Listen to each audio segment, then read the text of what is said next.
Imagine, if you will, you're at the gym, focused on your workout, when a random guy walks by and calls you easy.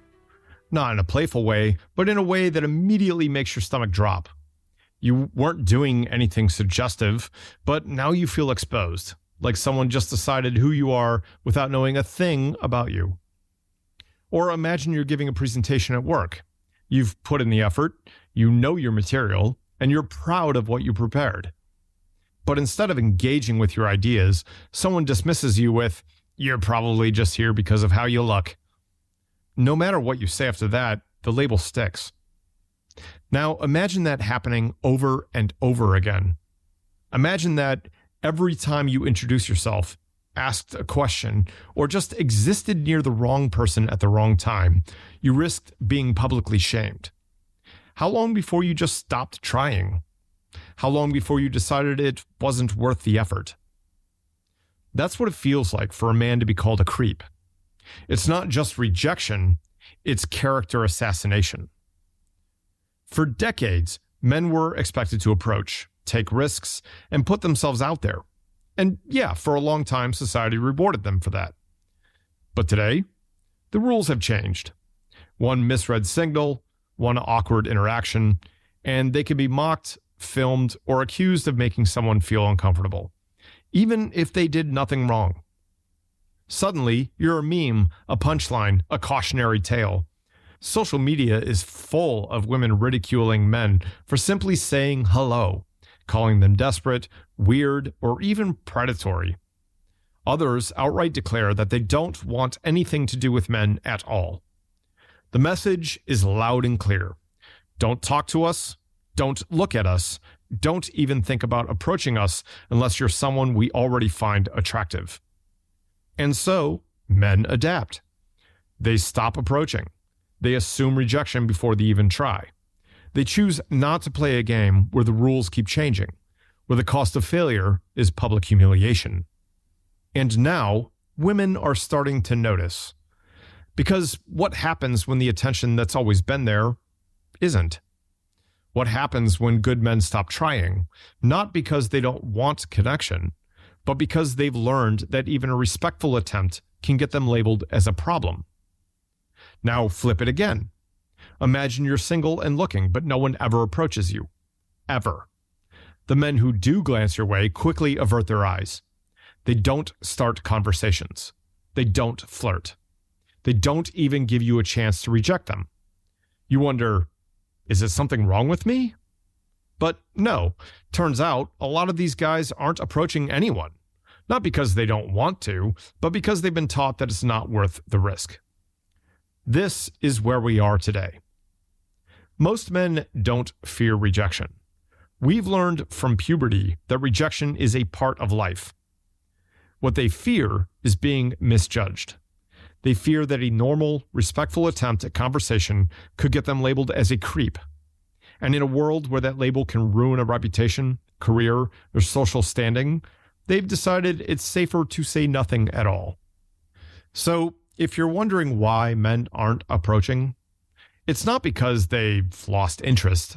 It's because they've learned that even a polite attempt can be turned into a punchline, a TikTok video, or an accusation. But here's the bigger question. Has the damage already been done? The truth is, there are rational, critically thinking men and women who see this problem. People who actually want to bridge the gap, who see the disconnect, feel the loss of real connection, and genuinely want to bring back a world where men and women aren't looked at in this weird, self-perpetuating standoff. But as a whole, men as a group are adjusting. Fast. Mind-bogglingly fast. Certainly faster than women as a group are. They're evolving past the idea that they should approach at all. They're watching women who have spent their entire lives accustomed to attention suddenly finding it withdrawn. And instead of both sides asking, how did we get here? There's just frustration. Because, let's be honest, this isn't just about women rejecting men. It's also about how men have enabled, lied to, and pedestalized behaviors that have nothing to do with real connection. It's about how people, instead of reflecting, are digging in deeper, retreating into their tribes and reinforcing the idea that the other side is the problem. And that's the real tragedy, because this isn't just a shift in dating culture. It's full-blown tribalism. One group declared all men are creeps, another declares all women are delusional, and instead of anyone stepping back and seeing the bigger picture, they just keep feeding into the cycle. The my truth versus reality problem. A huge part of this mess comes from people mistaking their truth for the truth. Yes, your personal experiences shape how you see the world, but they don't define reality. Just because a woman feels like every man who approaches her is creepy doesn't mean all men are creeps. Just because a man feels like every woman is cold and rejecting doesn't mean all women are like that. When we start prioritizing feelings over objective reality, we lose the ability to actually fix things. Because reality doesn't care about anyone's personal truth. It only responds to actions and consequences. And right now, the consequences of this standoff is that both sides are becoming more bitter, more resentful, and more disconnected than ever. And if we don't step back and start looking at patterns, this only gets worse from here. The personal side, why this is more than just theory. I don't say any of this as some detached observer. I say this as someone who's lived through it. I've gone through my own red pill rage phase. I've had moments where I was bitter, where I blamed women, where I let my frustration override my ability to see the full picture. But I also know my own experience is not the universal truth. I wasn't raised in a normal household, at least not by today's standards. My parents weren't like most. They gave me perspectives most people don't get. And yet even they, who did their absolute best, have regrets. And I've had my own regrets too. I've been with a woman who told me I could be fully honest with her, that I didn't have to explain myself, that I could just be, and then used every bit of that against me. And I still can't be angry with her because I see how broken she is. I see how she's just another lost human being trying to swim ahead of the tide. I see how her self-protective instincts, the ones that turned her into the person she is, are the result of being hurt again and again. And that's the real kicker, isn't it? She wasn't born that way. She didn't have to be that way. But she woke up every single day and chose it. And I can't save someone from themselves. No matter how hard I try, no matter how much knowledge I have, no matter how much education I have, no matter how much I love someone, no matter how much time I have, no matter how much I can put my effort into someone else, I can't save them from themselves. And you don't have to believe me, but if you looked back at my Facebook page, you would know I tried.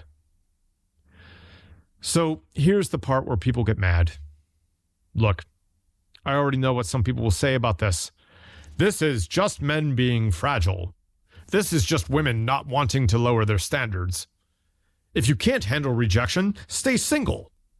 Women don't owe men anything. Men don't owe women anything. And you know what? I just don't care. Because the people who get angry in this conversation don't want to fix anything. They need the gender war. They need to blame the other side. And they have to live with themselves. But for those of us who actually want connection, understanding, and something real, we step back. We look at the patterns, we acknowledge our own contributions to the mess, and then we rise above it. The yellow level takeaway. The only way out is through. Look, I've talked about spiral dynamics before. I've written a bunch of podcast episodes that I have not recorded, and so I'm not sure off the top of my head if I did record any episodes about spiral dynamics, but it is a brilliant framework and way to look at the world and people's evolution and where they are at, and figure out where they are and how to communicate to them and with them on that level. For example, I really do love tapping into the red side of myself. Say if I'm with a woman who's a bodybuilder or, something like that, or if I'm training in martial arts, Muay Thai, Krav Maga, Sistema, anything like that. I do love tapping into that side of myself. It speaks to that. Probably from the military days, I would imagine, but I definitely have that side of myself for sure. And I do thrive in that environment. But at the end of the day, you got to evolve. You got to keep moving forward. And these days, I identify more with yellow. Yellow is the first stage where you can integrate everything else, where you can see everything, where you can truly understand where other people are coming from. Because here's the deal, no one can skip any stages. We all go through them. Some of us go through them slower than others. Some of us get stuck in certain stages. Like just being realistic with myself, I'm probably stuck at yellow. I'll probably never make it to teal. That doesn't mean I'm not going to try, but on some level, I feel like yellow is the first stage where you can speak to everyone and understand all the different stages they're in, where teal is almost like a Buddhist monk, really.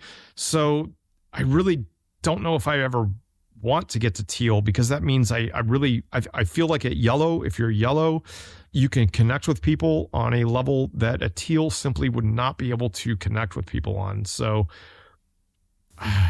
I get that it's all, yellow and teal are both integrative, and I get that, but I want to keep trying. I want to keep trying to connect with people. I don't want to rise above everyone to a point that at teal, I just wouldn't be able to be of the world. I already feel like I'm not. I already feel like I'm in the world and not of it. I don't want to completely feel like I'm just above the world. That would be a very lonely place, I think, really. And that's where, the tribalism comes into play. But anyways, that being said, so if you're not familiar with spiral dynamics, I highly recommend looking into it. It's one of the best models I've found for understanding why people think the way they do and why certain conversations always seem to hit a wall. I've talked about it before, and I probably have episodes I should record about it, but in short, it's a way of looking at human development that explains why people get stuck in certain worldviews, why they resist change, and why some can step back and see the whole system while others are trapped in their own narratives. Understanding it has changed the way I approach these conversations, and if this episode resonates with you, it might do the same for you. But anyway, back off the tangent. So if you're stuck in blue, you demand rules. If you're in orange, you optimize for success. If you're in green, you reject hierarchy and push for equality. But if you're in yellow, you see the whole board. You see that people are trapped in perspectives they can't escape. You see that both men and women are reacting instead of responding.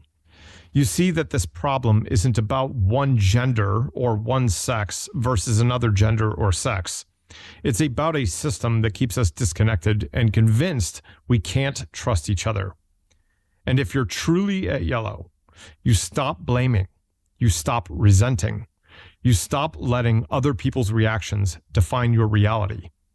Because the truth is, connection isn't dead. It's just buried under layers of defensiveness, fear, and resentment. The only question left is, who's actually willing to dig it back up? Final thoughts. Look, this is real, this is raw, and this is going to hit home for the people who need it. It may also get some pushback. That's fine. The people who matter will hear it. And the people who don't, well, they were really never part of the audience anyway. Have a great day.